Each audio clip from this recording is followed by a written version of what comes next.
গেলেও সেটাও অর্ধেক ভোজনের সমান হয়ে যায়।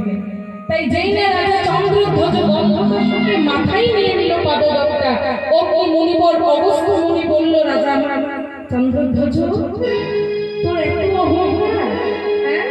আমি তোকে পরীক্ষা করার জন্য আমার পাদদত্তে এত প্রেমী, এত কি, এত রক্ত, এত পুষ্টি দেখতে পেয়েছিস, আমি তোকে পরীক্ষা করছিলাম।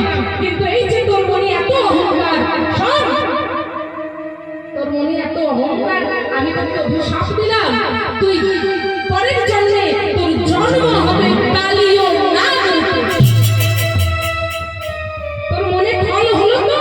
আমার এই পাদদত্তা পান করতে তোর মনে ফল হলো, তাই আমি তোকে অভিশাপ দিলাম, তোর জন্ম হবে আর কিছুদিনের মধ্যে ফল জড়িতে, তোর নাম হবে কালীয় নাগ। কিন্তু তুই এত কিছুর মধ্যে একটা ভালো কাজ করেছিস, সেই ভালো কাজটা কি না, গন্ধর্বকে মাথায় নিয়েছিস।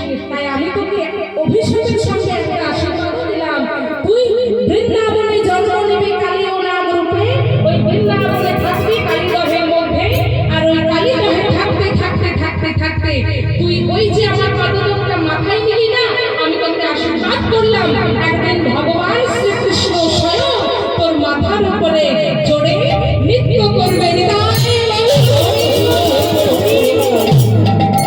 আর সেদিন তুই উদ্ধার পেয়ে যাবি, সেদিন তোর ওই কালীয় নাগ জনম সার্থক হবে।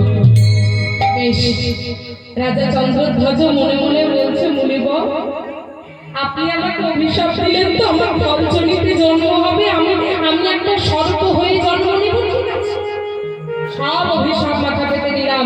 কিন্তু এত কিছুর মধ্যে একটা ভালো হয়েছে, সেটা কি না, বৃন্দাবনে জায়গাটা আমি পাবো। কত জনের এমন সৌভাগ্য হয় যে বৃন্দাবনে স্থান পায়।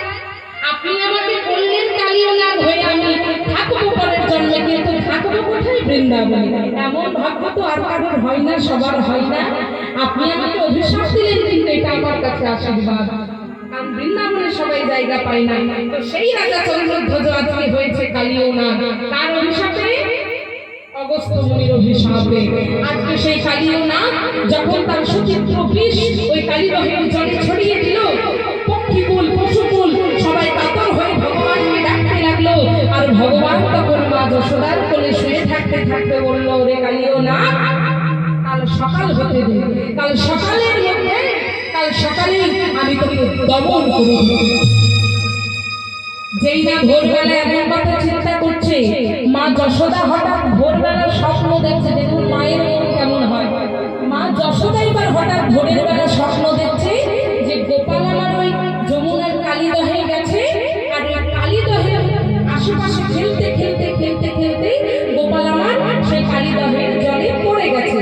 আর যেই না পড়ে গেছে, অমনি কালীয় নাগ তার সমস্ত ফনা দিয়ে বারবার কৃষ্ণকে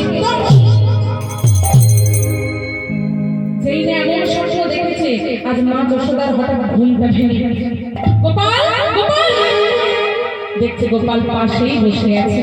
গোপালকে বলছে, কে তুই এত তাড়াতাড়ি যে উঠে গেছিস? বলছে, মা ভোর হয়ে গেল তো, আর একটু পরে আমরা গোচারণে যাবো সব সকলে মিলে, তাই আর ঘুম আসছে না।